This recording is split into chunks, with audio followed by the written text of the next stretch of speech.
Oh ya udah Cuma mulai. udah mulai. Hah? Nanti dulu. Ini udah mulai.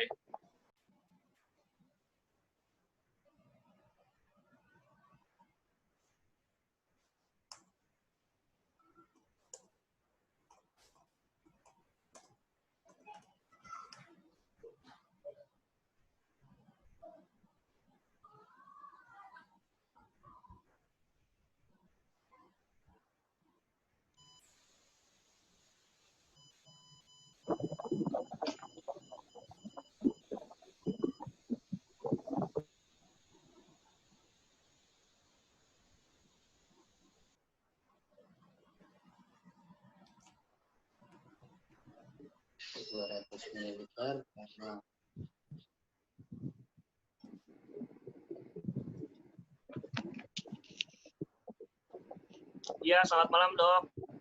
Kita akan mulai di jam 7:15 ya. Oke, mohon kesediaan yang menunggu. Kita akan memulai podcast ke-6 hari ini, malam hari ini, pukul 7:15. Mohon maaf karena ada sedikit kendala teknis. Terima kasih.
Empat menit lagi.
Hmm.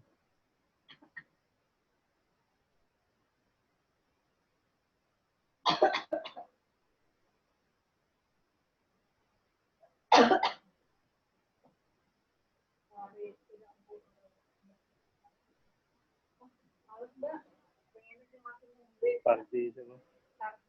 Pusat.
Iya.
Ya, baik.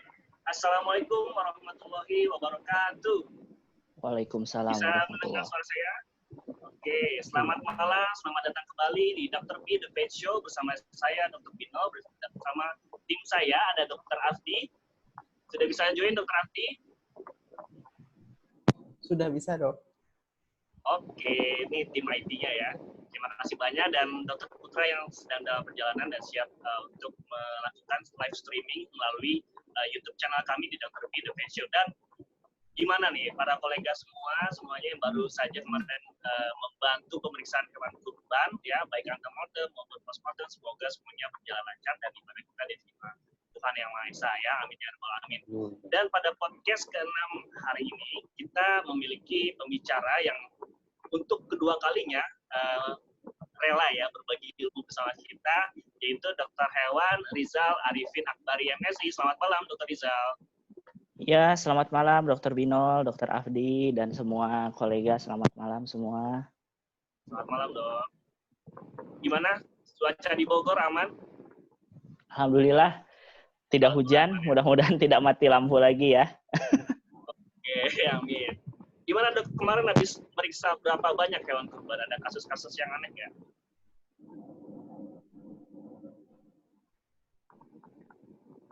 Kemarin itu saya kebetulan kebagian di Desa Tajur Halang ya. Kebetulan satu dinas dengan tempat Dokter Afdi bekerja, Dinas Kabupaten Bogor. Ya, Terima kasih, Dok. alhamdulillah saya memeriksa di 7 titik, di 7 tempat, dan kelainannya sih tidak ada yang istilahnya membahayakan, ya hanya istilahnya ada fibrosis hati, paru-parunya juga ada sedikit perubahan warna atau apa, tidak ada yang mengarah ke arah antraks atau tuberkulosis. Dan secara umum sih perlakuan hewan sebelum pemotongan dan setelah pemotongan juga sih untuk Kabupaten Bogor, alhamdulillah dari tahun ke tahun sudah mulai bagus. Apresiasi juga buat Dinas Kabupaten Bogor dalam mengedukasi tempat-tempat pemotongan hewan kurban. Siap. Gimana? Banyak makan satenya, rendangnya, gulenya, sampai pusing, Dok. Kolesterol kayaknya. Olahraga nih. Baik, terima kasih Dr. Rizal, dan pada malam hari ini Dr. Rizal akan memberikan materinya tentang strategi diagnosa dan evaluasi penyakit giardiasis penyebab diare non-spesifik di klinik hewan. Dan pada saat ini kita akan memberikan waktu sekitar 30 menit ya Dr. Rizal, kalau bisa cukup, tapi kalau butuh lebih ya silakan ya untuk memberikan materi. Silakan Dr. Rizal, waktu dan tempat kami silakan. Ya. Oke, Assalamualaikum warahmatullahi wabarakatuh. Selamat malam dan salam sejahtera untuk kita semua. Pertama-tama saya mengucapkan terima kasih kepada Dr. B The Vet Show ya karena telah mempercayakan saya untuk membawakan topik yang kedua ya. Di Dr. B ini masih seputar psikologi dari yang hampir sama sekitar psikologi juga dengan topik saya yang pertama. Topik saya yang pertama adalah toksoplasma, sedangkan topik saya yang kedua adalah giardia dengan judul Strategi Diagnosa dan Evaluasi Pengobatan Giardiasis Penyebab Diare Non-Spesifik di Klinik Hewan. Nah, sebelum ke slide selanjutnya, saya selalu menjelaskan kenapa saya mengangkat topik ini. Karena memang penyakit parasitologi ini adalah neglected disease ya. Jadi penyakit yang sering kali dilupakan, padahal memang ada beberapa jenis parasit yang sangat membahayakan bukan hanya bagi hewan tapi bagi juga manusia, di mana dia bersifat zoonosis ya. Yang salah satunya adalah yang jarang sekali diperhatikan adalah giardiasis. Padahal ini kasusnya sangat banyak sekali. Saya yakin kalau misalkan didiagnosa dengan benar, ini kasus giardiasis ini banyak sekali. Dan biasanya itu yang mengalami giardiasis ini adalah hewan-hewan yang istilahnya dipeliharanya itu tidak full di dalam rumah, ya semi stray atau stray, dia yang full dikeluarkan atau yang sering dikasih minum air mentah. Ya air mentah tuh bisa dalam artian air WC. Kalau kucing kan biasanya suka jilat-jilat kamar mandi, jilat-jilat air WC, atau jilat-jilat air got, air comberan dan sebagainya. Nah, juga banyak memang owner yang memang suka memberikan air mentah. Nah, di sini itu saya mau menekankan bahwa hewan peliharaan itu lebih baik diberikan minum air matang yang direbus. Mungkin tidak perlu aqua, tidak perlu maison. Oh, sorry, bukan maison. Maksud saya mineral atau tidak perlu air-air kemasan yang bagus. Yang penting airnya direbus 100 derajat Celcius sampai mendidih dan matang. Jadi jangan diberikan air mentah. Karena ini kasus giardia ini tinggi sekali dia kejadiannya. Hampir sekitar 80% owner yang saya tanya, yang saya diagnosa giardia itu memberikan air mentah kepada hewan peliharaannya. Seperti yang saya selalu bilang, kita harus istilahnya dalam memelihara hewan harus memanusiakan hewan itu. Artinya ya kita juga memeliharanya, mengasih makannya sama dengan harus seperhatian kita mengasih makan atau minum kepada sesama manusia, gitu ya. Oke, next, Dr. Afdi.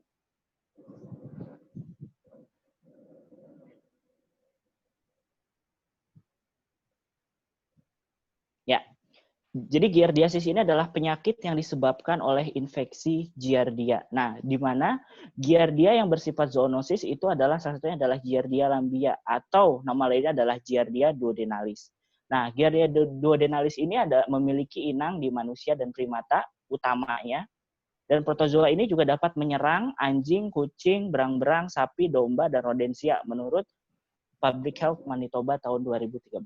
Nah, di mana giardia ini adalah termasuk water and foodborne parasite, ya, itu dan bersifat zoonosis. Nah, sebenarnya ada 3 parasit utama ya yang disebut waterborne parasite, yaitu dia banyak ditularkan lewat air. Di antaranya ada giardia, ada entamoeba histolytica, dan juga cryptosporidia. Ya, 3 penyebab utama yang sering menyebabkan diare dari air mentah, ya, dan dia bersifat zoonosis, dan dia juga bisa menyerang hewan-hewan domestik yang kita pelihara, termasuk anjing dan kucing. Ya. Next, tadi. Nah, giardiasis ini di Amerika pada tahun 2009 dan 2010 kasusnya mencapai 19.927 kasus di WHO tahun 2012. Nah, bedanya di luar negeri sama di Indonesia, kalau di luar negeri itu orang diare itu dicari tahu diarenya karena apa, ya. Kalau di Indonesia sepertinya saya kalau ke rumah sakit apa saya mengeluh, dok saya diare, jarang sekali dilakukan cek lab, ya, terutama untuk endoparasit, biasanya langsung dikasih obat diare selesai. Jadi mungkin kalau untuk di Indonesia saya juga masih agak kesulitan ini mencari data, ya, berapa kasus giardiasis, tamobiasis atau sporidiosis yang sering menyebabkan diare pada usia, masih agak sekali data yang dicari, kan memang jarang sekali mendiagnosa ke arah sana, dan jarang sekali dicari tuh gitu penyebab diarenya seperti apa. Nah, kalau di Amerika dan di negara-negara maju yang lain itu dicari tahu, ya, di mana kasus yang tinggi di Amerika ini dia terjadi karena kontaminasi makanan dan sayuran dan air oleh baik kista ataupun tropozoid. Ya, biasanya kista. Kalau tropozoid bisa, tapi secara umum lebih jarang. Kebanyakan dia kista yang mencemari air, sayuran, dan makanan. Next.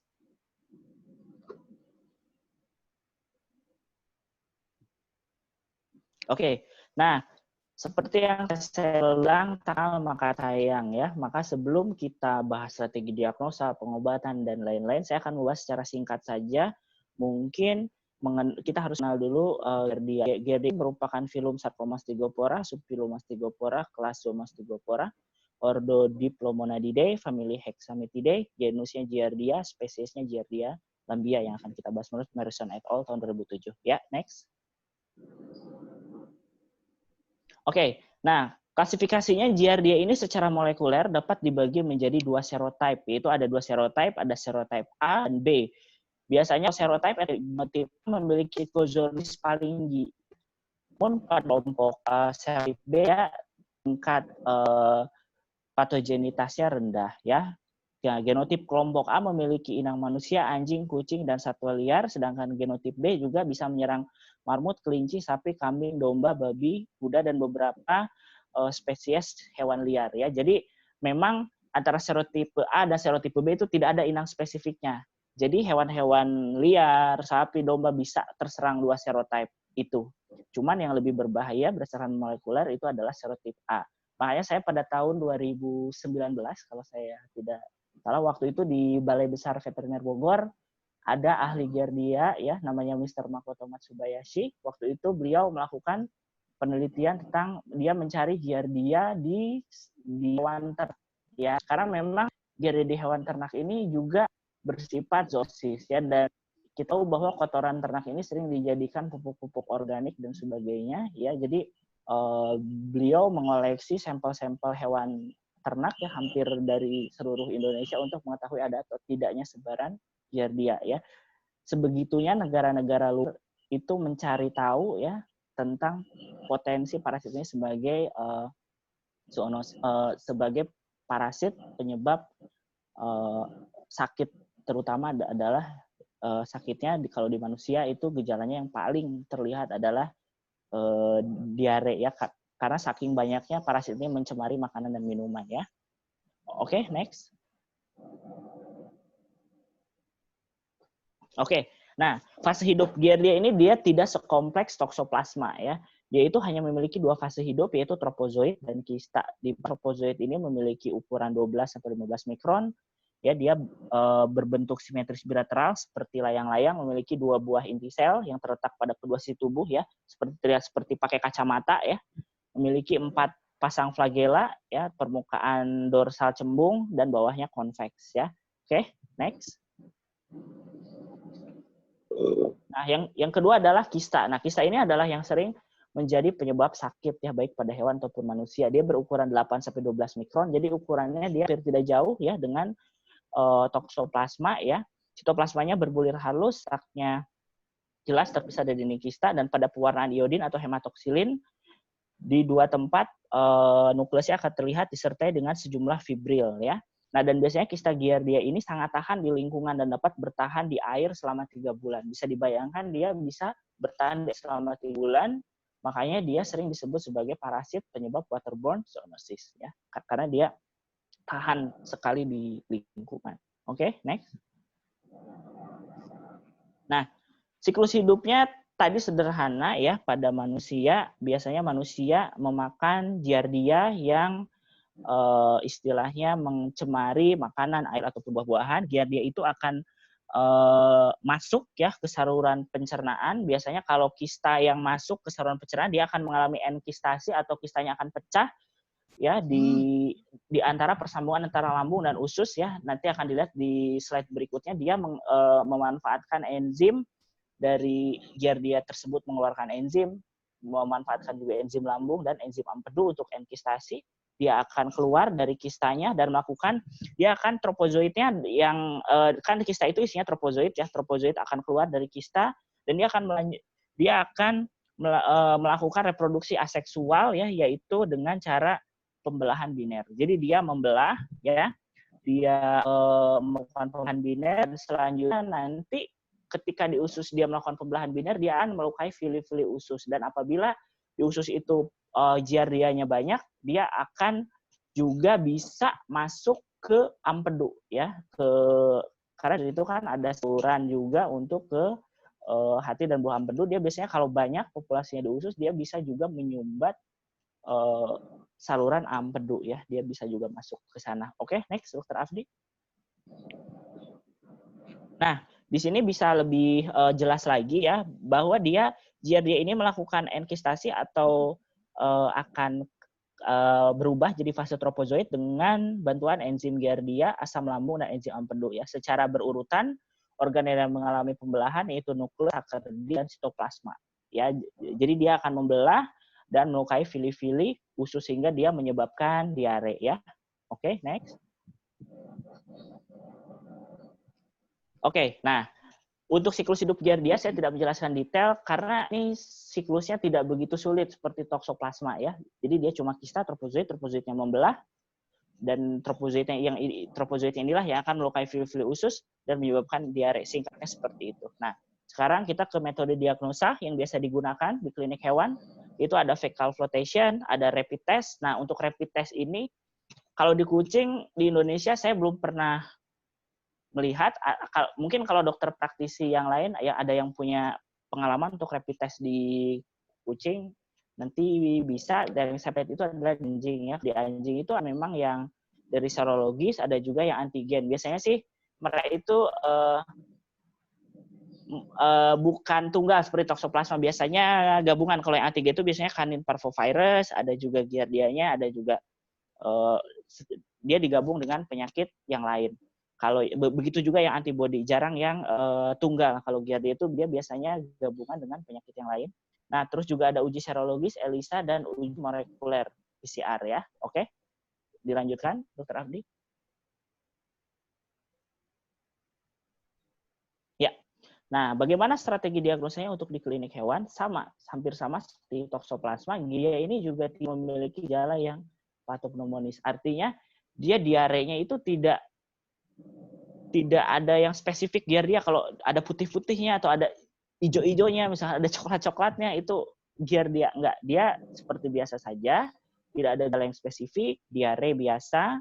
Biasanya diare, memang gejala yang ditemukan adalah diare yang lama, jarang terjadi penurunan nafsu makan dan penurunan bobot badan. Nah, jadi begini, pada infeksi parasit ini kadang kita selalu bingung, aduh ini kucing kalau diare kena panle, kena cacing, kena protozoa. Nah, biasanya kalau sebagian besar yang hampir di atas 80%, kalau infeksinya itu karena parasit, dia biasanya tidak terjadi penurunan kondisi yang signifikan. Beda dengan virus. Kalau misalkan seperti Panleukopenia virus, biasanya dia drop-nya itu sangat signifikan. Misalkan malam kucingnya masih lari-lari, masih oke, fine-fine aja. Tiba-tiba pagi itu dia drop, langsung tidak mau makan, diare encer. Nah, itu kita harus curiga kemungkinan virus. Tapi kalau parasit, dia tidak sesignifikan itu. Dia akan sedikit menimbulkan sakit. Makanya biasanya kalau yang Giardia ini, sepengalaman saya yang pernah saya temukan kasusnya, dia makannya fine-fine aja. Cuma dia terus bobotnya tuh susut gitu. Nanti saya ada case, ada kasus, dia kucingnya diarenya lama sampai berbulan-bulan ya. Oleh karena itu, UJIP yang diagnosa telah berlaku karena dia tidak ada istilahnya tidak ada gejala spesifik. Oleh karena itu penunjang diagnosa sangatlah perlu dilakukan. Oke, next. Ya, nah ini adalah gambaran kasus. Di sini saya ada beberapa koleksi gambar dari Giardia. Nah, waktu itu saya juga pernah dapat anak bimbing dari Universitas Brawijaya. Waktu itu ada mahasiswa yang dia itu S1 PKL masuk ke klinik saya karena dulu saya bekerja di klinik Starvet Bogor. Nah, dia itu dari Brawijaya datang ke klinik Starvet ingin khusus belajar Giardia. Jadi dia ingin tahu teknik diagnosa Giardia seperti apa, bentuk Giardia itu bagaimana. Jadi dia mengupas tuntas tentang Giardia. Nah, ini dia sampelnya diambil dari kucing yang mengalami diare selama 3 minggu. Nah, jadi dia diare 3 minggu, tidak berhenti-berhenti, di mana dia, kucing ini, saya gali dari gemar meminum air mentah. Ya, air WC, air got, dan sebagainya. Kadang kucing itu suka diam-diam masuk WC, minum air WC. Nah, kita diare, misalkan taunya diare kita karena Giardia. Nah, dan dianya kebetulan bisa menulari manusia dan kucing. Kucingnya minum, masih ada remah feses mungkin samping WC yang tidak terbersihkan atau mungkin ada kistanya yang menempel, diminum sama kucing, kistanya masuk, akhirnya dia diare. Nah, oke, next. Nah, ini dari kucing yang ini. Nah, ini adalah gambar dari Bagus dan Rijal tahun 2018 ya. Ini metode natif, Giardianya yang saya tandai panah.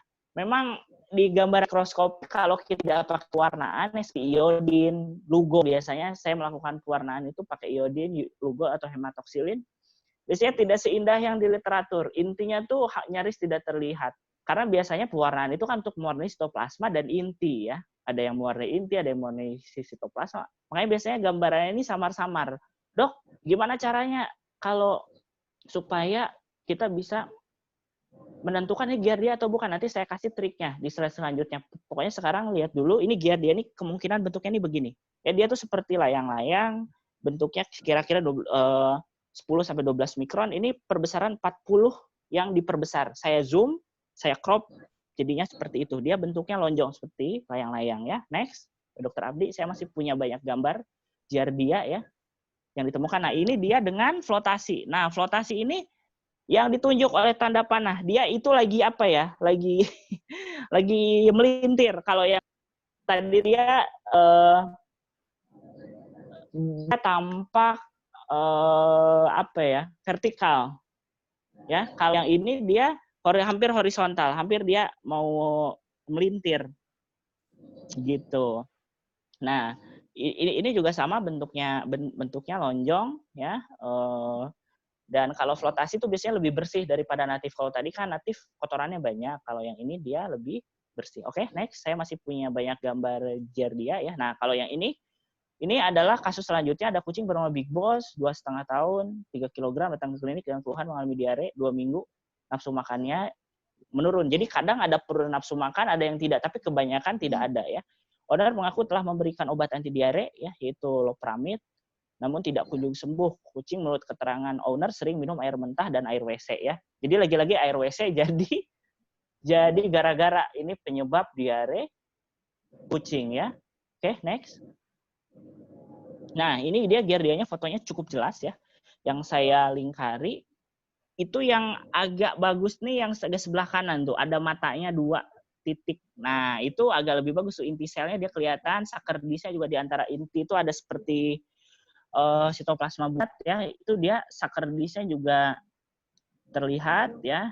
Itu cukup jelas ya yang di sebelah kanan. Nah, ini juga perbesaran 40 yang di zoom ya. Jadi dia memang bentuknya mikron sekali, kecil sekali. Jadi kita harus apa ya? Harus jeli dalam melihatnya ya. Ini Giardia atau bukan. Nah, oke, next. Dr. Afdi.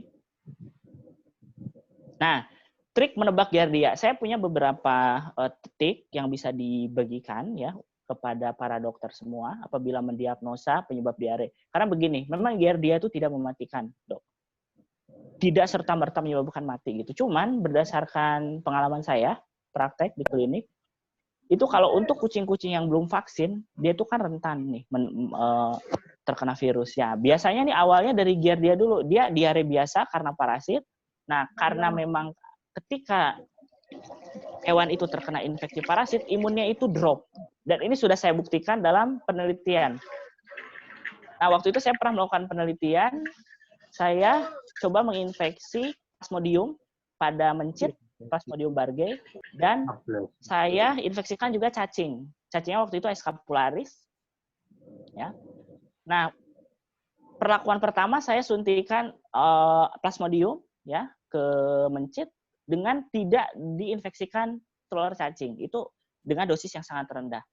Nah, untuk hewan yang diinfeksikan Plasmodium saja, dia tuh bertahan hidup gitu. Tapi dengan dosis yang sama, yang rendah, yang dia diinfeksikan Plasmodium dan diinfeksikan cacing Scapularis, dia mati si mencitnya. Dan ternyata setelah dilihat ulas darahnya, parasitemia setelah dihitung Plasmodiumnya ternyata tinggi sekali parasitemianya. Artinya apa?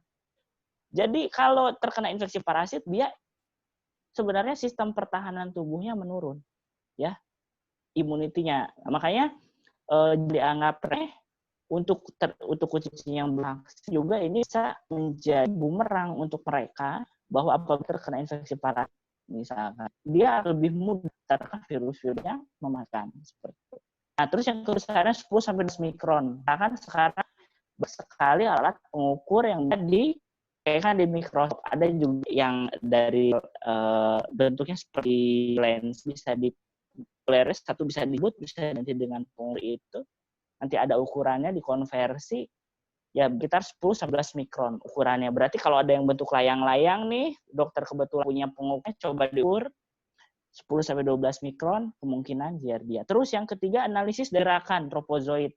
Dia gerakannya gliding itu seperti daun yang jatuh. Nanti kita akan lihat di videonya. Ya, kadang-kadang terlihat 2 sel kista, kadang terlihat, kadang tidak. Kalau diwarnai pasti terlihat. Tapi masalahnya kalau tidak diwarnai. Kalau tidak diwarnai belum seperti natif, flotasi misalnya kita tidak pakai pewarnaan Lugol atau hematoksilin atau iodin, intinya jarang sekali terlihat. Nah, oleh karena itu memang trik-trik ini memang perlu pengalaman ya. Jadi dokter coba saja di klinik kalau ada diare spesifik aja lihat ada perigan Giardia. Nanti lama-lama melihat itu kan terasa ini ternyata Giardia, oh ini ternyata ini. Sama juga dengan memeriksa parasit darah. Ya seperti kalau memeriksa parasit darah juga sama. Kalau kita belum biasa, ini tuh kotoran atau artefak atau trombosit atau apa. Dulu saya pas belajar parasit darah, saya mengucapkan banyak-banyak terima kasih kepada guru saya, Profesor Bumi Cahyaningsih dan jajaran dosen protozoa FKIP. Itu saya pas belajar melihat parasit darah, ibunya sudah punya diagnosa sendiri, saya suruh melihat parasit darah berkali-kali, akhirnya dikasih 100 slide nih. Kamu diagnosa, kalau 80% cocok dengan penglihatan saya, kamu bisa lihat parasit darah. Akhirnya dicoba, pas dicocokin bisa, cocok, ternyata, oke, berarti kamu bisa lihat parasit darah. Karena memang itu perlu latihan melihat yang berkali-kali. Dan waktu itu saya juga pernah melakukan penelitian dengan Balai Besar Veteriner Bogor. Waktu analisis parasit darah, mencocokkan.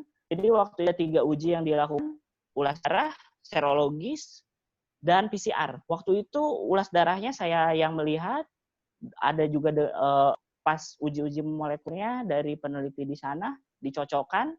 Ternyata memang hasil yang saya lihat yang positif parasit darah, ternyata PCR juga sebagian besar positif. Hampir 85, hampir 90% match hasilnya dengan PCR. Jadi memang kita harus sering-sering lihat. Jadi jangan pernah ragu. Coba lihat lagi. Nanti lama-lama kita akan terbiasa, oh nih bentuk giardia seperti ini. Entamuba ternyata seperti ini. Misalkan kalau di hewan kecil nih Babesia nih bentuknya begini. Misalkan Mycoplasma bentuknya begini. Dan yang lain juga punya bentuk yang berbeda-beda. Seperti Babesia dia punya 12 bentuk. Itu kita harus berani melihat ya. Nanti lama-lama kalau sudah terbiasa maka akan yakin dengan diagnosa kita. Oke, next, Dok. Nah, di sini kalau salah, nah, ini ada video ya. Ini tentang tropozoid giardia yang tadi saya maksud dengan gerakan gliding itu pada tropozoid ya. Kalau kista dia kan tidak bergerak ya. Oke. Agak sedikit buffer ya, media lab zone. Ini saya ambil dari YouTube gambarnya. Saya juga agak kesulitan nih mencari gambar yang bagus. Ini hampir setengah jam saya cari yang benar-benar gerakannya itu terlihat ya. Di sini ada beberapa gambar. Nanti mungkin ada di yang jelas banget, ada di pertengahan. Nah, ini Giardia lambia tropozoid under mikroskop ya. Jadi ketika disekresikan, Giardia itu bisa bentuknya kista, bisa tropozoid. Biasanya kalau yang fresh kita masih dapat bentuk tropozoidnya. Tapi kalau sudah lama, kita biasanya nggak dapat bentuk tropozoidnya karena mereka sudah berubah menjadi kista. Nah, di sini kita bisa lihat di sini mungkin belum terlalu jelas ya. Nah, coba agak dipercepat aja, Dokter Afdi ke tengah-tengah ya. Ya, di sana. Kalau tidak salah menit ke 50. Nah, ini dia. Nah, yang saya maksud gerakan gliding tuh dia gerakannya seperti daun yang terjatuh. Di sini bisa dilihat dia gerakan tropozoidnya seperti daun yang jatuh gitu, memutar seperti itu. Itu juga bisa dijadikan penciri bahwa itu tropozoid giardia. Ya, silakan diperhatikan ya. Jadi dia gliding. Geraknya itu seperti daun yang jatuh gitu. Kalau daun jatuh dari atas dan jatuhnya tuh bentuknya tuh vertikal, dia kan muter gitu ya. Gitu. Nah, ini juga bisa salah satu dijadikan untuk trik identifikasi ya, giardia dari gerakan. Oke, next, Dokter Afdi. Nanti kita lebih tajamkan di ini saja di diskusi. Nah, ini adalah teknik dan evaluasi pengobatan. Ini telah saya publikasikan dalam jurnal Asosiasi Rumah Sakit Hewan Indonesia ya. Di sini saya bersama tim farmasi FKIPB ya melakukan kerjasama untuk mengevaluasi bagaimana caranya mengevaluasi secara sederhana yang bisa diterapkan di klinik hewan pengobatan kita terhadap giardiasis itu berhasil atau tidak. Ya, ini bisa dokter-dokter terapkan semua di klinik hewan. Bisa dokter aplikasikan ya. Ini berikut obat dan teknik evaluasinya ya. Nanti bisa dicari di Google juga, dokter kalau mau download PDF-nya langsung saja diketik judulnya terapi giardiasis Rizal Arifin Akbari, nanti dia keluar. Bisa di-download PDF-nya, bisa di-download bebas ya. Oke, next, Dokter Afdi. Di sini ada ini dia. Anamnesanya, kucing jantan umur 4 tahun bernama Ambu datang ke klinik Starvet Bogor dengan keluhan mengalami diare yang telah terjadi secara 6 bulan. Bayangkan dok, dia 6 bulan diare, nggak berhenti-berhenti, cuma masih hidup gitu. Kalau misalkan virus, biasanya kan Panleukopenia itu masa kritisnya itu 10-14 hari.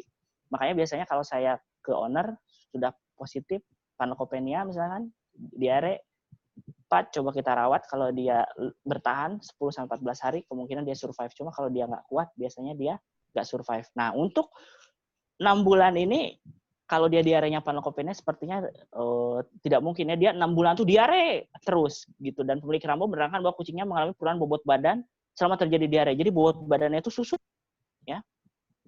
Nafsu makan dan minum pada kucing tersebut bagus. Kucingnya masih aktif, makan, minum bagus, makan banyak, tapi diare terus dan bobot badannya susut.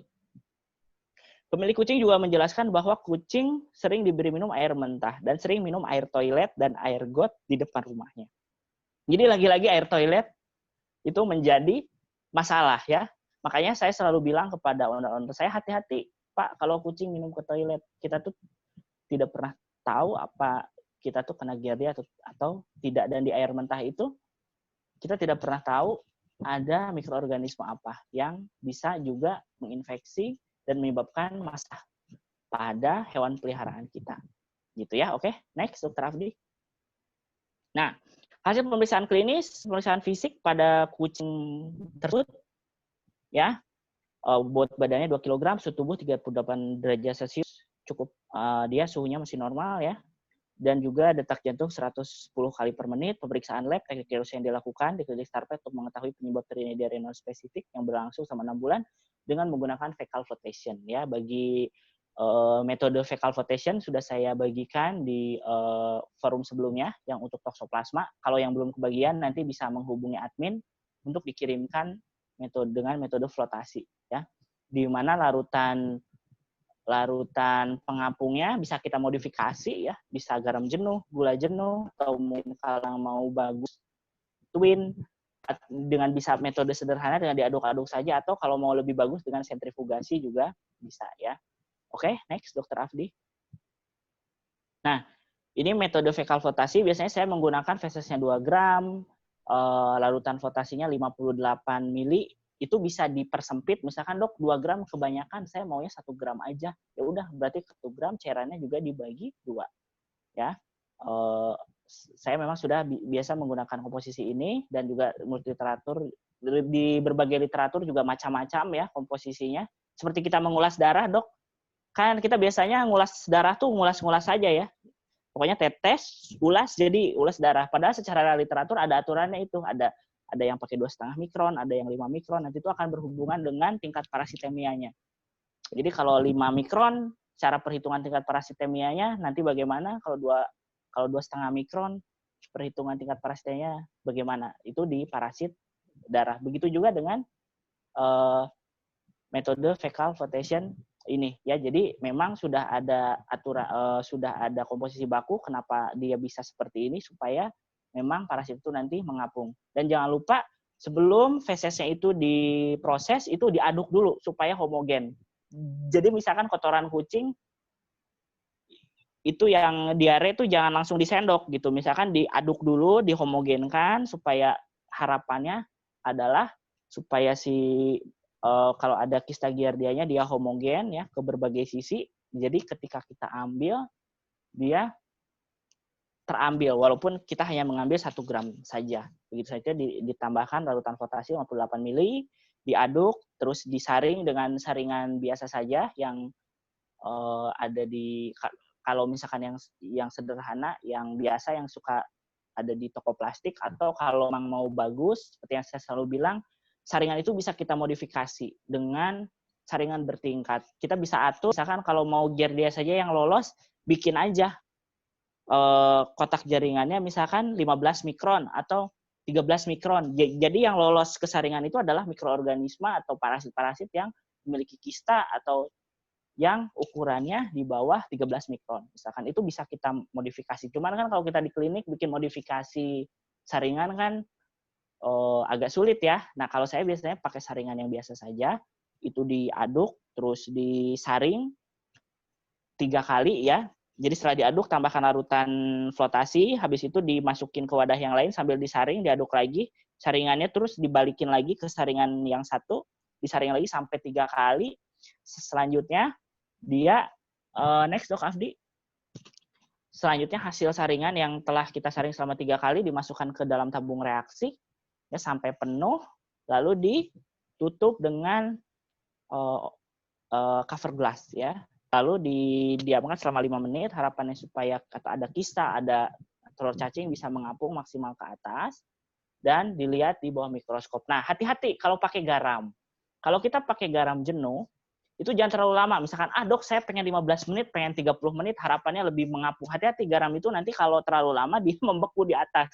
Jadi dia garamnya tuh kering di atas objek gelas, yang malah kita lebih sulit melihat. Biasanya kalau pakai garam ya maksimal 5 menit, tapi kalau pakai gula, jenuh, itu bisa lebih lama ya. Oke, lalu setelah 5 menit dicabut cover gelasnya, lalu disimpan di atas objek gelas dan siap dilihat di bawah mikroskop. Oke, next Dok Afdi. Nah, ini dia. Kista Giardia ini sebanyak 30 kista per lapang pandang. Itu yang bulat-bulat, salah satunya saya tunjuk itu Giardia semua. Kistanya luar biasa. Banyak sekali ya kistanya. Ini saya juga cukup kaget, ini kasus Giardia terparah yang pernah saya temukan ya, luar biasa. Ya, ini sudah kronis sekali, sudah hampir 6 bulan. Ini hampir semua bentuknya kista Giardia ya. Oke, next. Dok Abdi. Nah, kucing yang tadi diterapi dengan menggunakan antibiotika metronidazol dengan dosis 20 mg per kilogram bobot badan. Memang metronidazol itu dia punya rentang dosis ya, kalau saya tidak antara 15 sampai 25 juga masih bisa. Nah, dan kalau misalkan dalam kaidah pengobatan kita memang harus mencoba obat itu dari dosis yang terendah dulu kan ya. Nah, tapi untuk Giardia kronis ini biasanya saya langsung pakai 20 karena biasanya kalau pakai 15 agak lama penyembuhannya, pakai 20. Tapi misalnya kalau dokter memang punya metode yang lain itu silakan, karena kalau praktisi itu kan seperti seniman ya, asal arahnya sama saja, mungkin punya pengalaman yang berbeda itu silakan ya.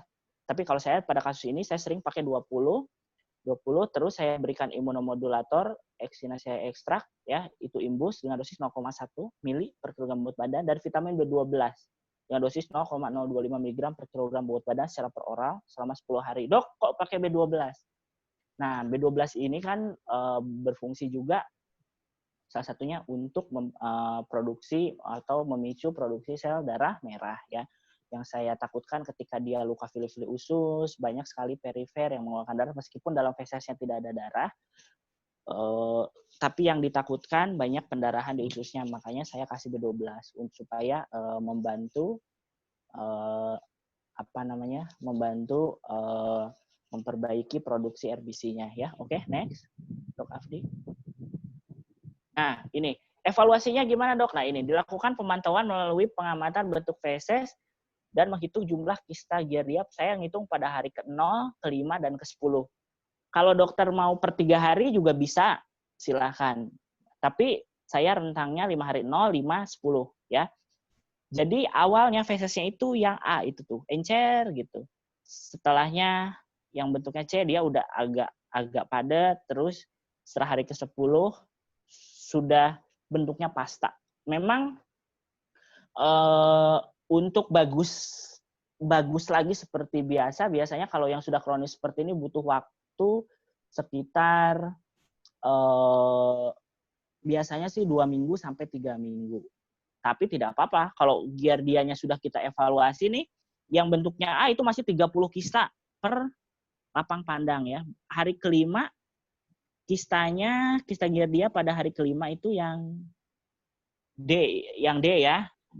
Jadi setelah hari ke-5 pasca terapi terlihat feses sudah mulai berbentuk dengan kista kurang lebih 3 per lapang pandang. Nah, biasanya saya lapang pandang itu 3 sampai 5 ya.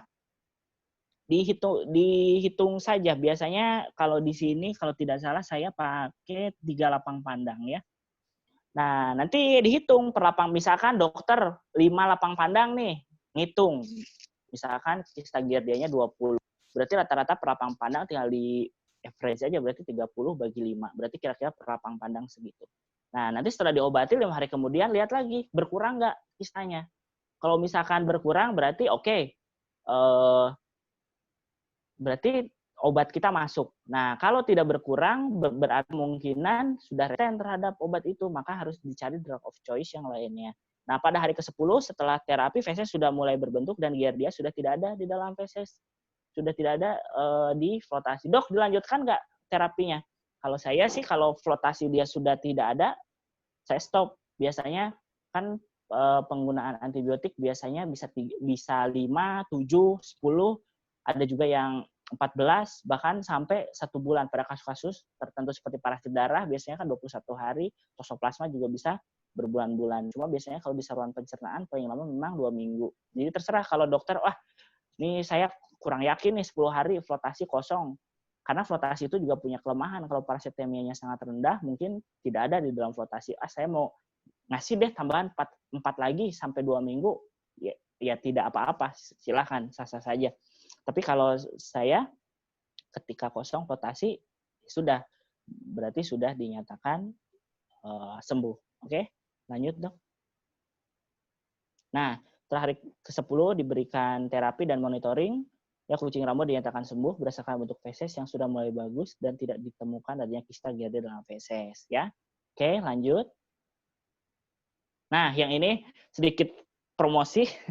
saya sudah izin ke Dokter Binol ya untuk sedikit promosi. Jadi klinik Airvet mulai tanggal 4 Agustus 2020 sudah membuka layanan laboratorium, terutama yang jadi tajuk adalah laboratorium parasitologi ya, di mana kami menerima pemeriksaan parasitologi yaitu flotasi khusus untuk hewan kesayangan.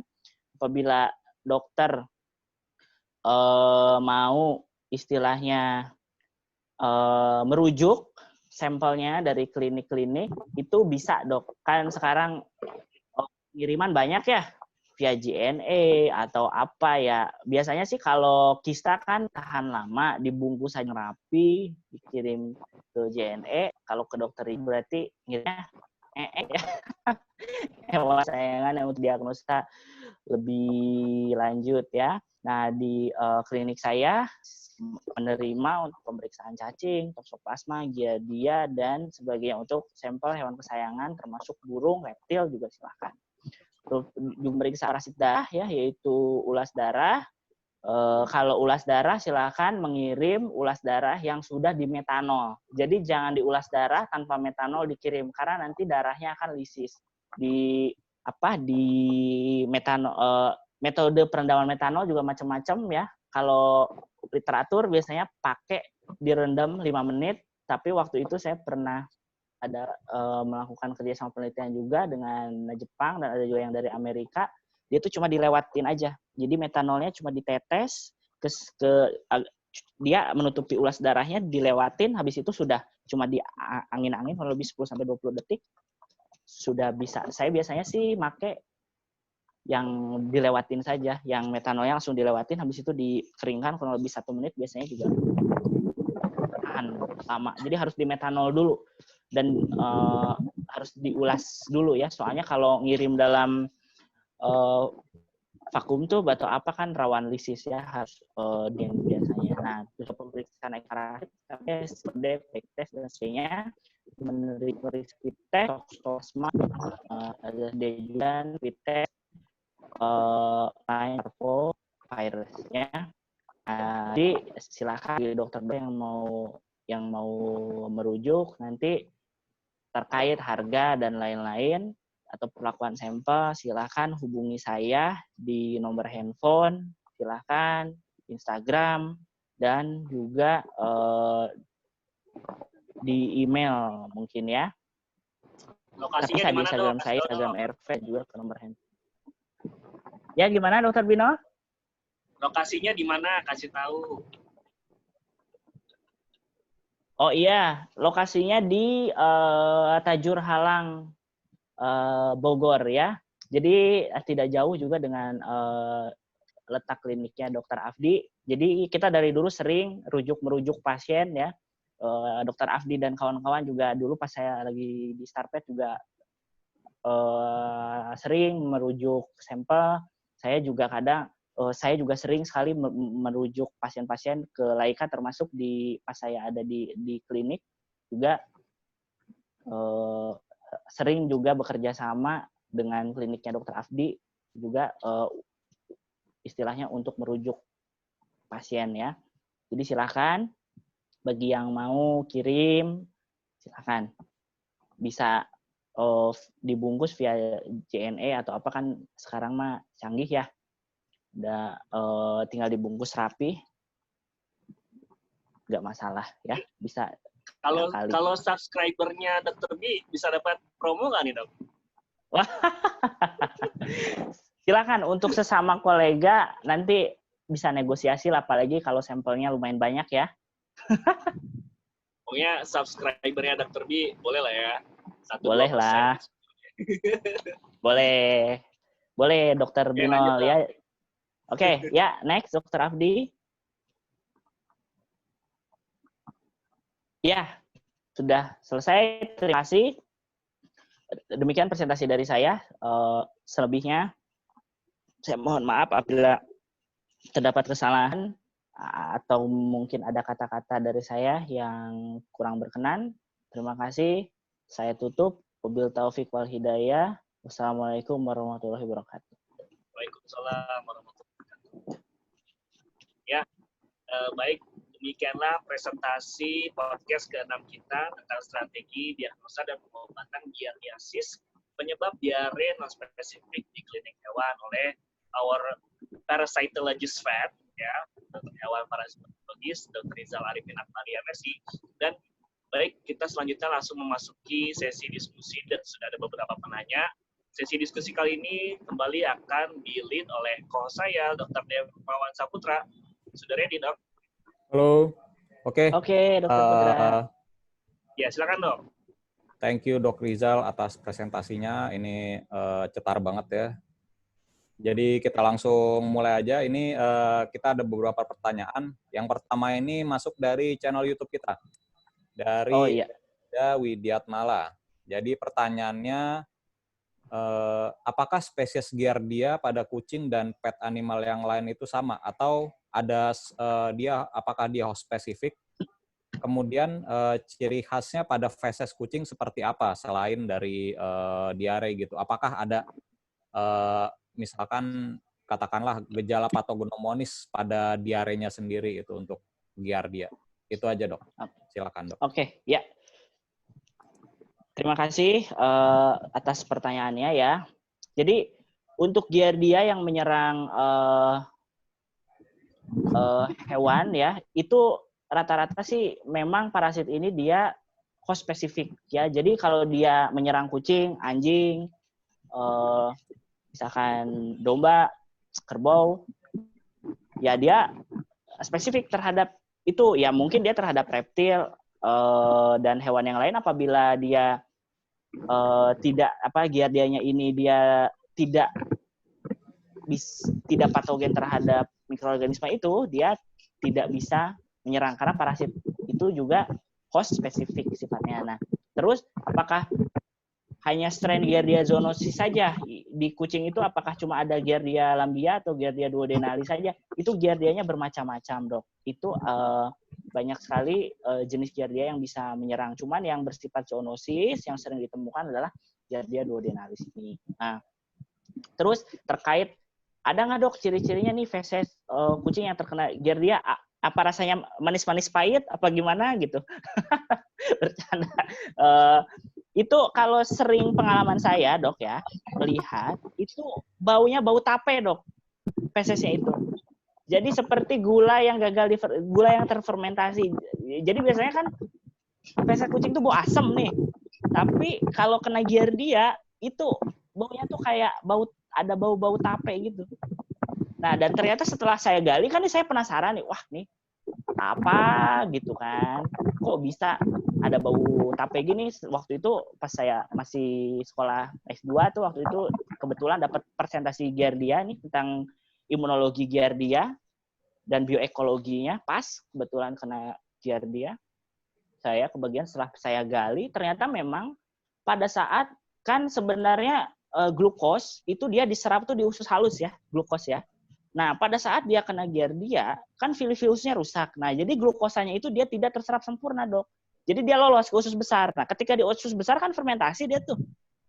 Nah, setelah difermentasi, karena banyak glukos di usus besar, dia terfermentasi, makanya timbullah di feses itu seperti bau tape, gula yang terfermentasi, yang lolos ke usus besar banyak, makanya timbullah seperti bau tape gitu di fesesnya, karena glukosanya banyak yang lolos.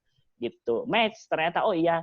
Cuma bau tape itu seperti apa saya juga tidak bisa mendeskripsikan gitu. Nanti mungkin kalau dokter melihat nih sudah ada giardianya, yakin nanti mungkin bisa dari jauh ya. Jangan dibegini, kalau kita dari jauh aja dikipas seperti ini dari jauh, nanti bisa mungkin ada bau yang beda. Itu satu. Terus yang kedua memang cenderung berlendir, Dok. Diarenya. Memang berlendir itu macam-macam. Ada entamuba, bisa giardia, bisa juga kadang panleukopenia juga berlendir, macam-macam. Nah, cuman memang sebagian besar sih ada lendirnya, walaupun sedikit. Gitu. Karena sekresi sel goblet meningkat, karena ada peradangan di usus. Ya, begitu Dokter Putra. Oke, kita masuk ke pertanyaan berikutnya. Ini dari mahasiswa FKH nih. Oh, Amalia ya. Lawiyah Yahya. Oke. Pertanyaannya, selamat malam, izin bertanya, karena giardia saat di usus dia melukai mukosa usus, apakah feses hewan yang terkena giardia ini akan mengeluarkan darah? Kemudian, kalaupun tidak, apakah akan ada masalah atau penyakit lainnya yang akan menyertai kalau jumlah kista atau tropozoid ini meningkat gitu, Dok? Oke. Itu aja. Ya, terima kasih kepada pertanyaannya ya. Jadi begini Dok, memang diare giardia ini dia itu sebagian besar tidak berdarah karena dia tidak menyebabkan pelukan yang terlalu dalam. Dia hanya di fili usus saja. Nah, beda dengan entamuba histolytica nih.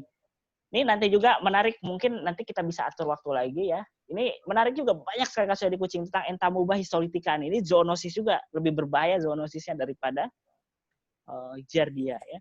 Itu kalau entamuba dia sampai permukaan ususnya tuh si tropozoidnya itu masuk sampai ke dalam permukaan usus. Itu sampai ke submukosa, sampai ke dalam. Makanya cenderung berdarah. Tapi kalau giardia dia fili saja. Nah, makanya jarang yang berdarah. Biasanya sih diarenya biasa saja. Nah, tapi apakah menimbulkan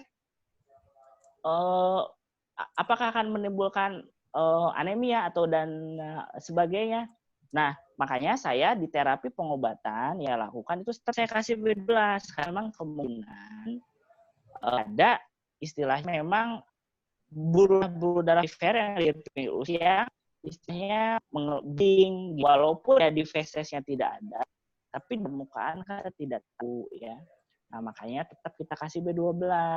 Nah, kalau untuk dia fase akut, kalau tropozoidnya banyak, seperti yang saya bilang, kalau tropozoidnya banyak, dia bisa masuk ke empedu si giardianya. Makanya, dan bisa menyebabkan tadi timbulnya masalah-masalah yang lain. Misal kucingnya belum divaksin, kena giardia misalkan. Peluang dia terkena virus-virus yang lain, seperti panleukopenia atau dan yang lainnya, yang memiliki tingkat mortalitas yang tinggi itu lebih besar. Gitu. Karena dia sistem imunnya juga drop, nafsu makannya dia diare kan, kalau diare kucing itu stres Dok, stres, wah tingkat stresnya meningkat, juga kehilangan cairan, ion dan sebagainya, sehingga bisa lebih mudah untuk terkena penyakit yang lain.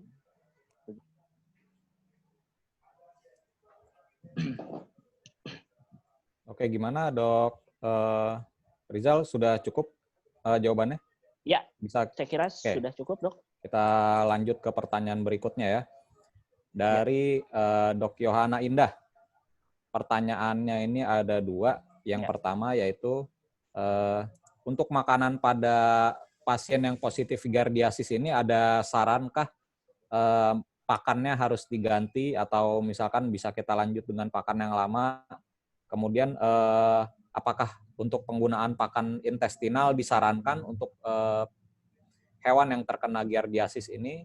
Kemudian yang pertanyaan kedua adalah jika misalkan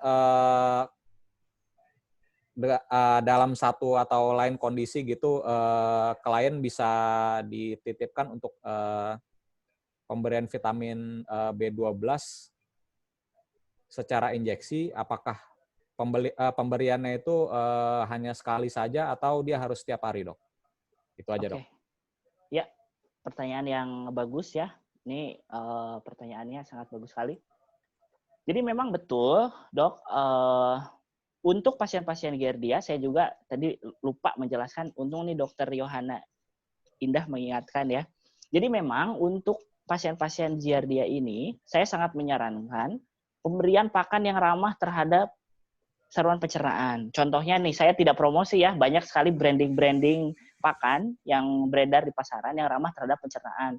Contoh, kalau Royal Canin punya gastrointestinal atau punya intestinal, misalkan yang ramah terhadap pencernaan, itu sangat disarankan dok, karena memang pada saat infeksi Giardia kan pencernaan, saluran pencernaannya banyak yang rusak. Jadi kita memberikan makanan yang mudah dicerna ya, itu sangat sekali disarankan ya. Nah terus pertanyaan kedua tadi itu gimana dok? Saya lupa apa pertanyaan keduanya ya? Sekarang. Oke. Untuk pemberian vitamin B12 injeksi itu apakah hanya sekali atau berapa kali gitu? Oke. Untuk pemberian vitamin B12 memang silahkan kalau memang mau diinjeksi atau per oral, boleh.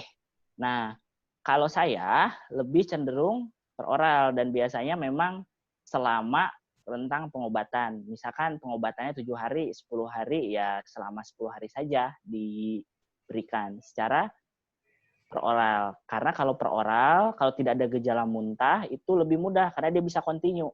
Tapi kalau diinjeksi kan, kalau 7 hari harus diinjeksi berhari-hari misalkan, kan kucingnya kasihan juga ya, sakit gitu. Jadi kalau tidak ada gejala muntah, ya atau masih bisa refleks menelannya bagus, saya lebih menyarankan yang per oral untuk B12-nya.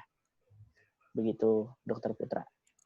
Oke, kita lanjutkan ke pertanyaan berikutnya. Ini dari Dokter Afdi Pratama. Jadi ya, pertanyaannya dari co-hostnya nih. Ini dari co-hostnya. Jadi apakah ada drug of choice lain selain metronidazole untuk giardiasis ini? Kemudian apakah pemberian antibiotik ini nanti akan ada efeknya kepada probiotik yang kita berikan? Misalkan kita memberikan lactobacillus atau produk-produk probiotik lainnya, seperti itu dok. Oke, ya. Ini pertanyaannya bagus sekali juga ya. Terima kasih Dokter Afdi. Barangkali Mbak dapat door prize nanti. Pertanyaannya bagus nih. Nepotisme itu. Panitia nggak boleh dong, panitia nggak boleh. Memang drug of drug of choice-nya memang selain metronidazole bisa juga tinidazole atau mungkin yang sering dipakai itu terutama di hewan besar itu ada albendazole. Albendazole juga bisa. Albendazole itu bisa untuk giardia. Makanya kalau di hewan besar biasanya kalau ngasih obat cacing albendazole udah sekalian untuk giardia. Di hewan kecil juga dengan albendazole bisa. Makanya karena saya termasuk yang mendalami parasit, saya tuh sangat suka dok pakai metronidazole. Dari stok obat saya yang fast moving itu pertama metronidazole yang habis. Karena biasanya infeksi saluran pencernaan saya metronidazole. Karena ya suka sama obat itu karena memang sejauh ini sih terapinya bagus meskipun dia punya kekurangan diantaranya kan dia teratogenik juga ya, dia untuk hewan-hewan yang hamil dia tidak disarankan, makanya biasanya kita untuk hewan-hewan yang bunting karena giardia itu ada treatment yang lain ya, salah satunya ya dengan kita bisa melihat nanti obat-obat antiparasit yang istilahnya aman untuk fetus ya gitu. Dok Afdi jawab biotik kan biotik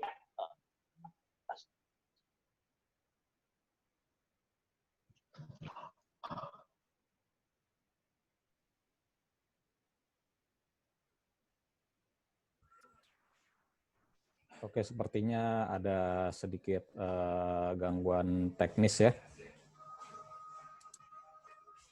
Oke, saya mau nanya dulu nih ke Dokter B nih. Dokter Binol, ini kita sampai jam berapa? Sampai ini yang nanya lumayan banyak nih dok Putra. Jadi kayaknya biar pada puas sampai 20-30 kali ya. Oke, kita sikat semua berarti ya. Ya, kalau bisa semua boleh. Yang nggak bisa, nanti bisa lewat jalur pribadi aja. Ya, ini kita sambil menunggu Dok Rizal. Oke, sorry dok, nih ganti proxy, baterainya habis. Sorry, astagfirullah. Oke, kita udah balik lagi dengan Dok Rizal ya. Oke, sorry, baterainya habis, masya Allah. Tapi sudah sedia sih. Oke. Ya, ini pertanyaan dari Afdi yang kedua, apakah pemberian antibiotik itu mengintervensi dengan probiotik gitu? Oke, untuk pemberian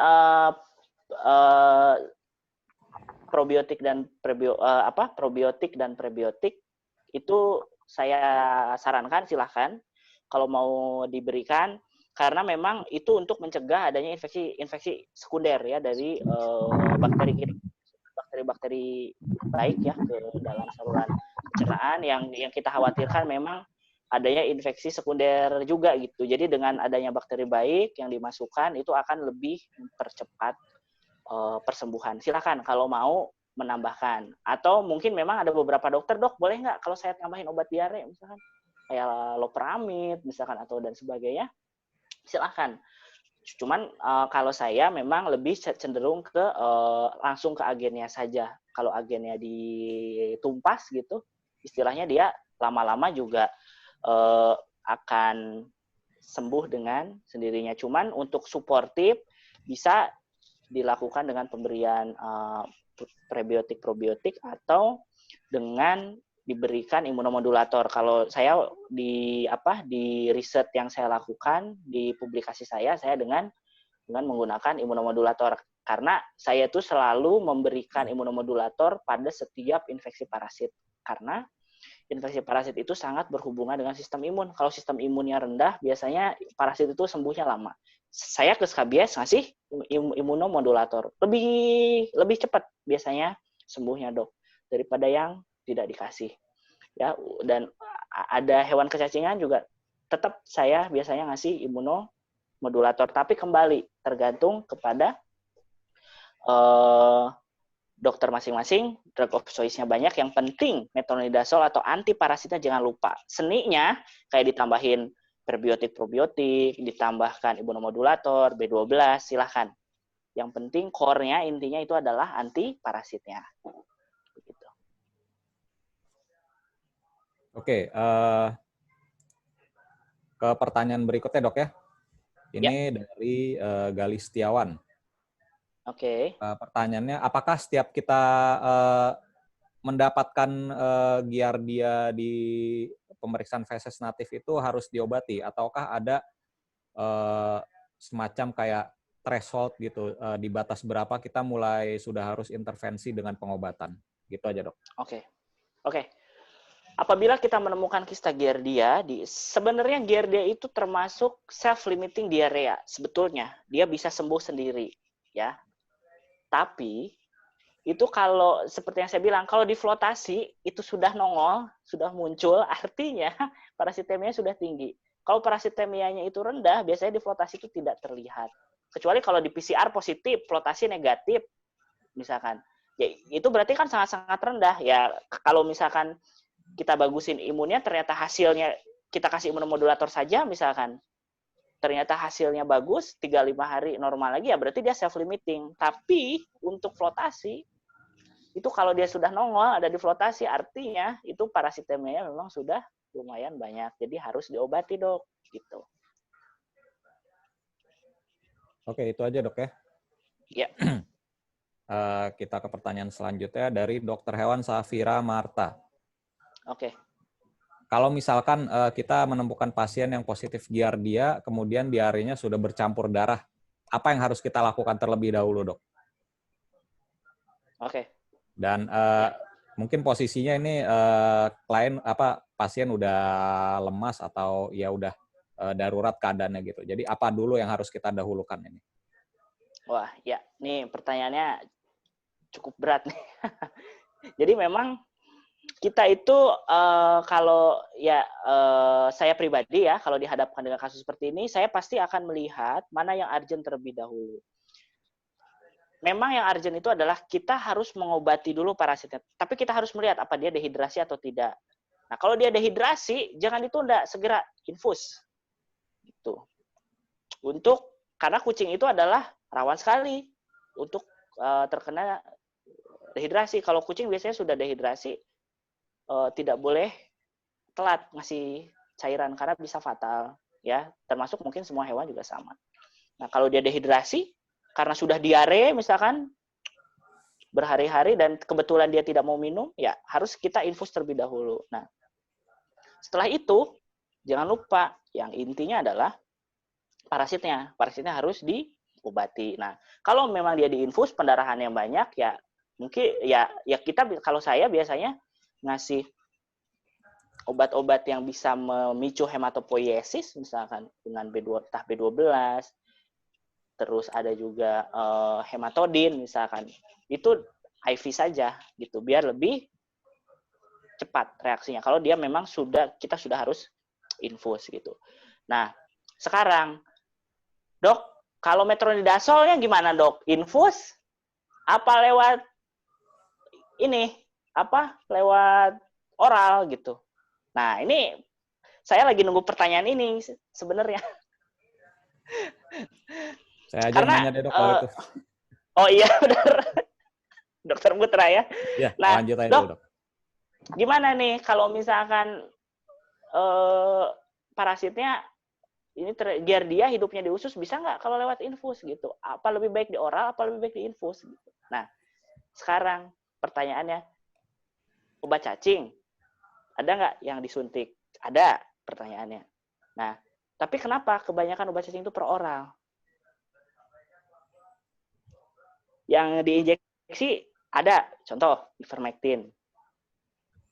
Tapi kenapa kebanyakan itu per oral? Karena memang kita tuh berharap kalau per oral masuk nih, kan dia parasitnya hidupnya di usus, jadi dia lebih cepat kontak dan dia konsentrasi obat yang nyampe ya ke usus bisa lebih maksimal gitu, sehingga parasitnya lebih cepat kontak dengan si obatnya. Nah, kalau misalkan lewat parasitnya di usus kita lewat intravena, nah khawatir kan dia diedarkan dulu ke seluruh langsung diedarkan ke seluruh tubuh. Cuma dia si obatnya tuh nggak serta merta kena gitu. Kalau misalkan lewat oral kan langsung, kalau parasitnya di saluran pencernaan dia langsung kontak sama si parasitnya. Makanya kebanyakan untuk Giardia, Entamuba misalkan, atau untuk obat cacing memang sebagian besar itu per oral. Harapannya begitu dimasukkan ke dalam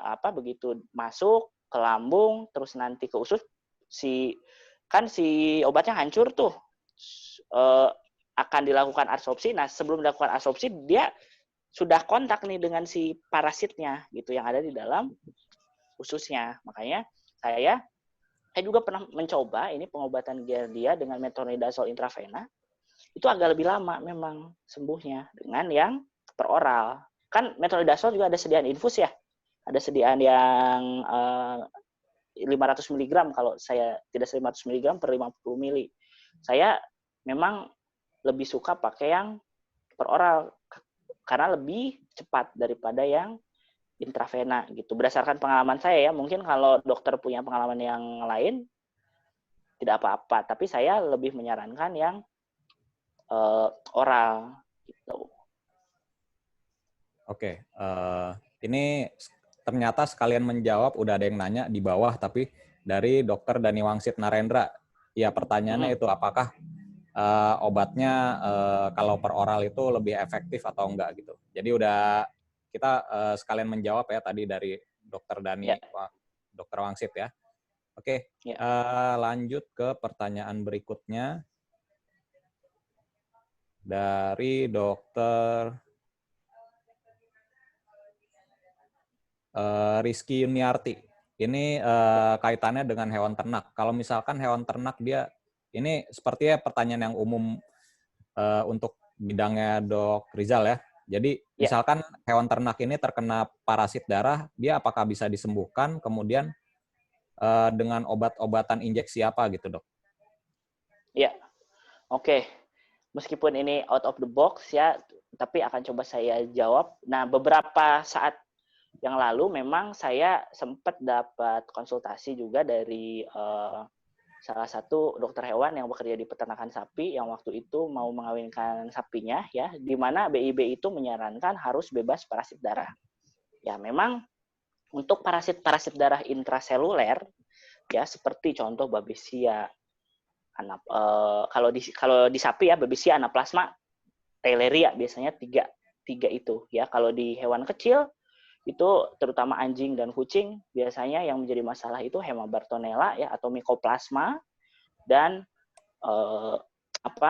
Babesia. Nah, Anaplasma itu hampir tidak ada sih Anaplasma di hewan kecil. Cuma namanya Anaplasma phagosymphylium, adanya di sel darah putih. Ya kalau di sel darah merah itu nggak ada Anaplasma ya. Makanya yang bentuknya kayak Anaplasma biasanya Mycoplasma.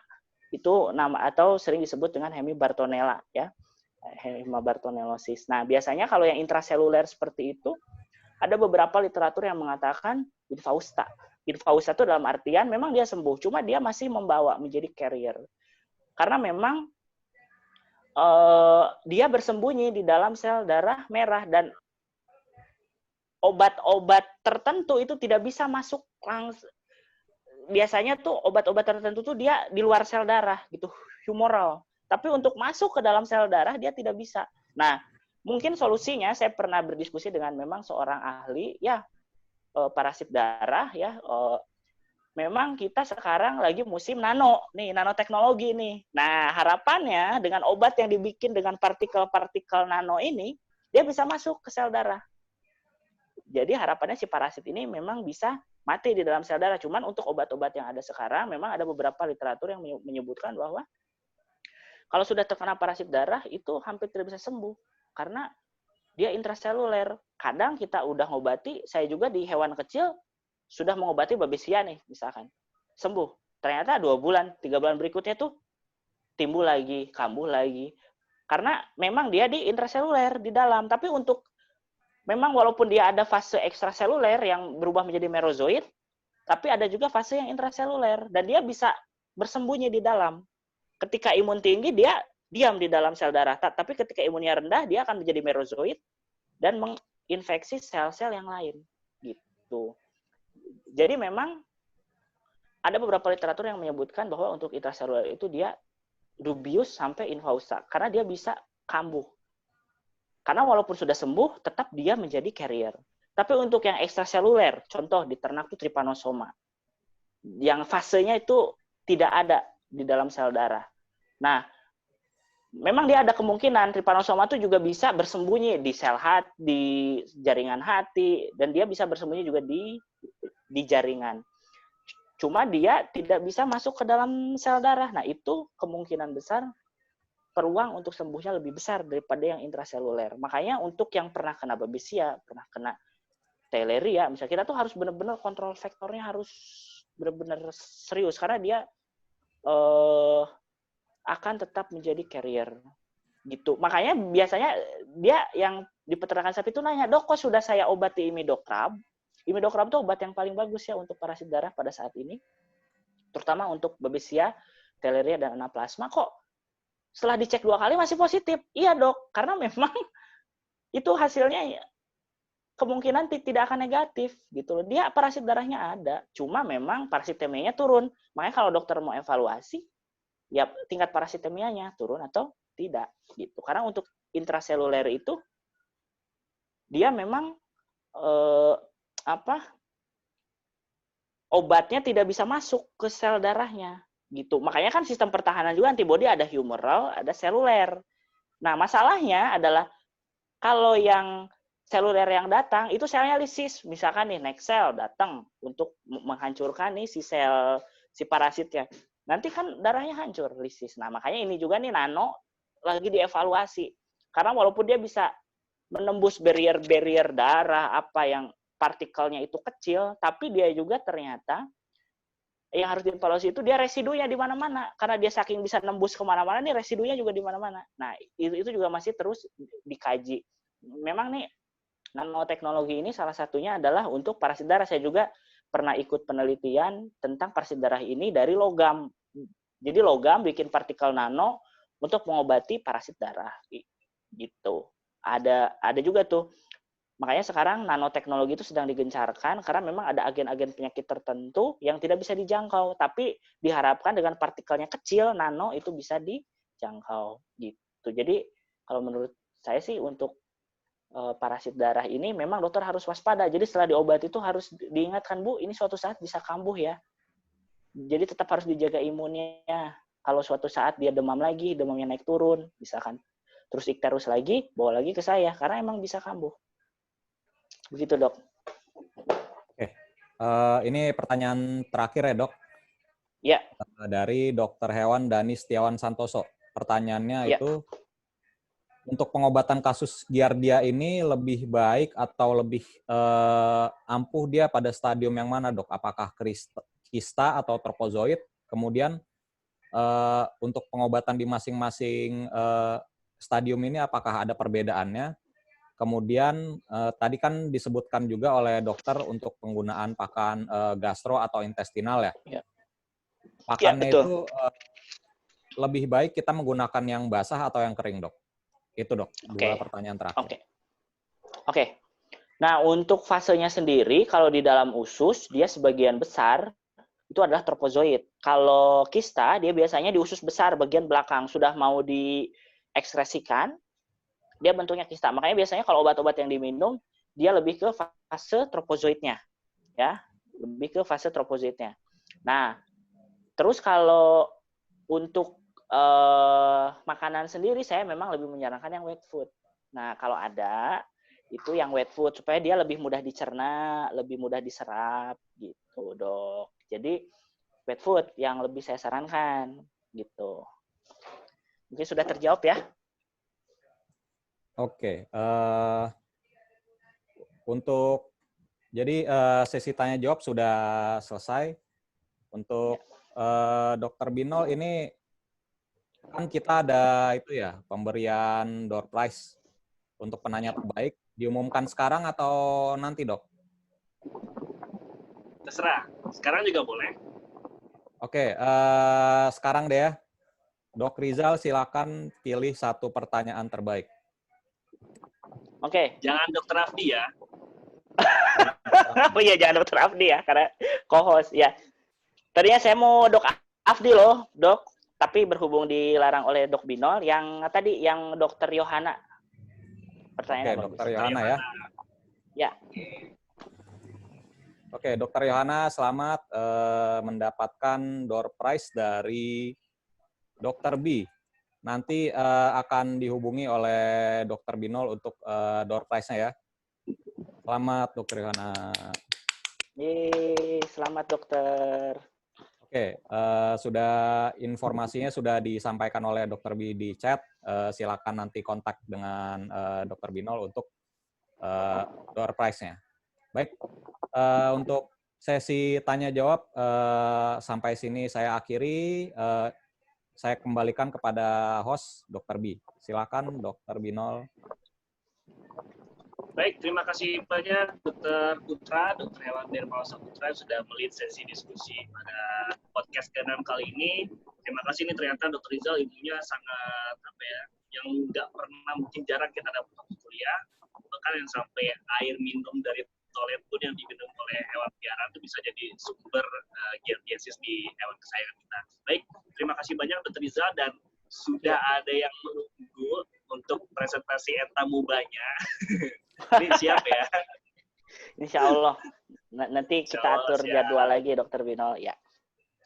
Oke, mantap. Baik, sebelum kita lakukan closing statement dari pembicara, Dokter Putra bisa tampilkan slide quotes-nya. Sebentar, Dok ya. Oke. Jangan lupa Dokter Yohana Indah untuk kirim chat WhatsApp ke saya ya untuk hadiahnya. Kalau nggak ngirim chat, hadiahnya jadi ke Dokter Afdi ya.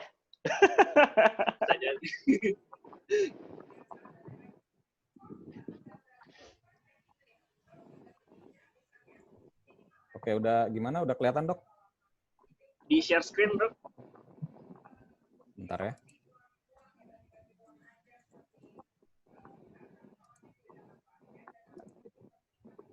Share screen. Oke. Iya. Silakan Dr. Rizal, sampaikan.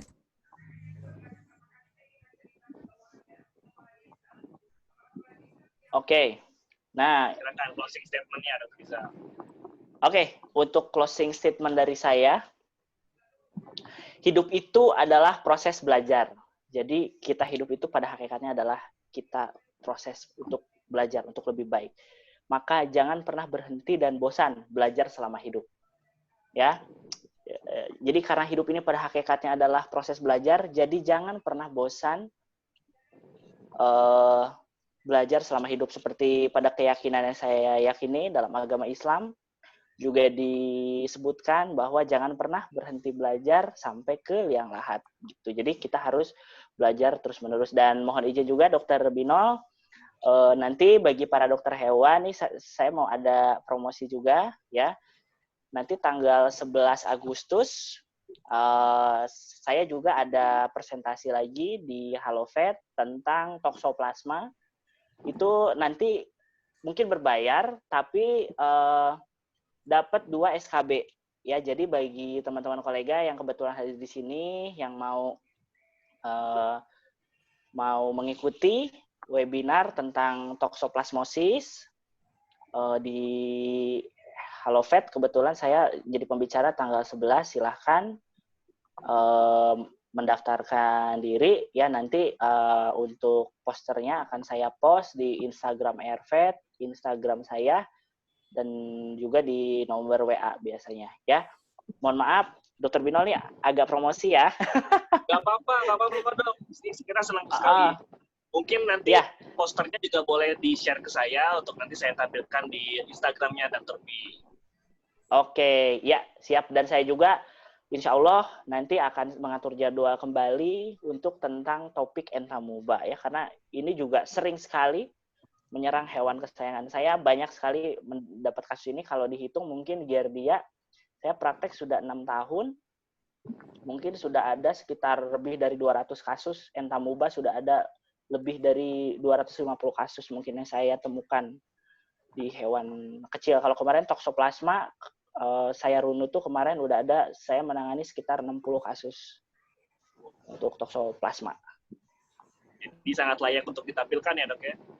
Iya, sangat layak. Saya juga sudah ada beberapa dokumentasi entamuba, memang sudah saya kumpulkan. Saya sudah ada rencana mau men-share juga kepada dokter-dokter praktisi, karena memang saya dari dulu bercita-cita ingin istilahnya mempopulerkan ilmu parasitologi ini di dunia praktisi. Saya juga awalnya ragu-ragu nih, banyak yang minat nggak ya? Ternyata alhamdulillah peminatnya cukup banyak. Terima kasih juga kepada Dokter Binol yang sudah memfasilitasi saya ya menjadi narasumber di Dokter B terkait parasitologi. Ya, closing statement dari saya.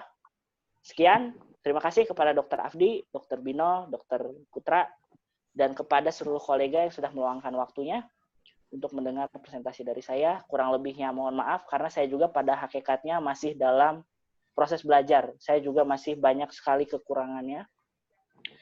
Jadi mohon maaf apabila ada kesalahan, baik dalam presentasi, kata-kata, dan sebagainya. Apabila ada pertanyaan-pertanyaan yang belum terjawab, silahkan mengirimkan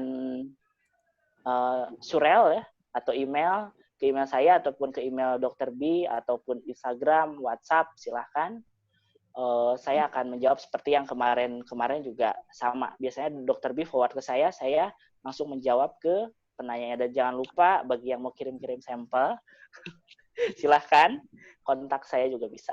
Ya, terima kasih Dr. Binol, Dr. Putra, Dr. Afdi, dan semuanya. Terima kasih banyak Dr. Rizal Arifin Akbari, MSc, yang sudah untuk kedua kalinya berkenan untuk berbagi sharing ilmu parasitologinya sebagai parasitologist vet di Dr. B The Vet Show, yang pada saat kali ini kita juga memfasilitasi dokter-dokter semua yang ingin membrandingkan diri gitu ya. Dan Dr. Rizal ini di brandingnya sebagai parasitologist vet, dan juga tidak menutup kemungkinan untuk dokter-dokter hewan yang masih muda yang ingin gigi gitu ya. Jadi mungkin kita sudah sering kalau melihat dokter-dokter yang senior yang sudah kita seliweran gitu ya di seminar-seminar se-Indonesia terkait kedokteran hewan, dan Dr. B ini juga memfasilitasi dokter-dokter muda yang ingin berbagi mengunjuk gigi itu ya, atau mengetes keberanian mungkin ya, sambil dilihat dari kolega-kolega se-Indonesia, bahkan Malaysia pun juga ada.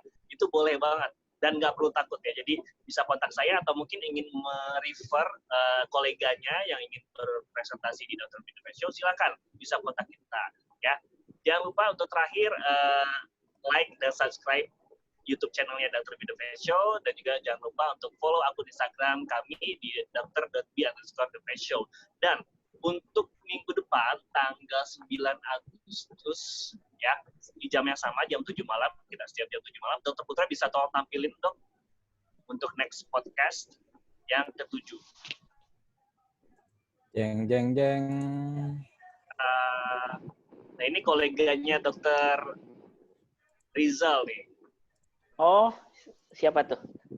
Oke, tar lo. Kita lihat.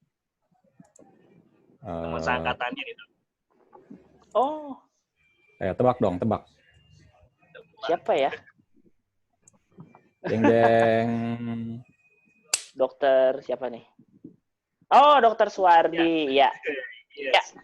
Minggu depan Ya, jangan lupa betul. tentang Lovebird Health Management ya. Jadi ini gambaran umum tentang manajemen peliharaan lovebird ya, yang mungkin sekarang sudah banyak datang kasusnya ke klinik hewan kita. Jadi jangan lupa untuk segera, tapi formulirnya belum dibuat ya, belum disiapkan. Jadi dicatat dulu aja bit.ly/Dr.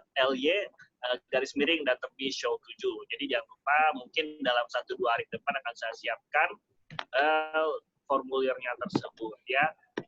Baik. Sebentar. Oke, terima kasih banyak Dr. Putra sudah ditampilkan. Demikianlah Dr. B The Vet Show podcast yang ke-6 pada malam hari ini. Saya ucapkan terima kasih banyak kepada Dr. Hewan Rizal Arifin Akbari MSc yang telah berkesempatan untuk kedua kalinya memberikan sharing-nya kepada kita bersama. Semoga bermanfaat untuk kolega semua. Dan juga terima kasih kepada kolega semua yang telah berkenan menghadiri podcast ke-6 kali ini. Saya Dr. Bino, Dr. B dari Dr. B The Vet Show, dan juga Dr. Putra, co-host saya, dan juga Dr. Afdi mengucapkan terima kasih banyak dan mohon maaf atas segala kekurangan. Selamat beristirahat dan selamat berakhir pekan dan selamat bekerja esok hari. Terima kasih. Wabillahi taufiq wal hidayah. Assalamualaikum warahmatullahi wabarakatuh. Selamat malam. Viva Veteriner. Waalaikumsalam warahmatullahi wabarakatuh. Viva Veteriner. Ya, Dr. Rizal. Ya. Untuk materi yang dikirimkan lewat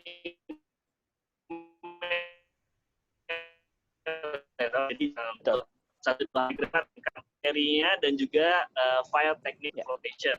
Nah, kurang apa lagi coba? Gratis dapat materi, wah ini pahalanya udah tulus nih Dok Rizal nih. Amin. Insya Allah, alhamdulillah. Terima kasih dokter semua, selamat beristirahat. Ya, selamat malam.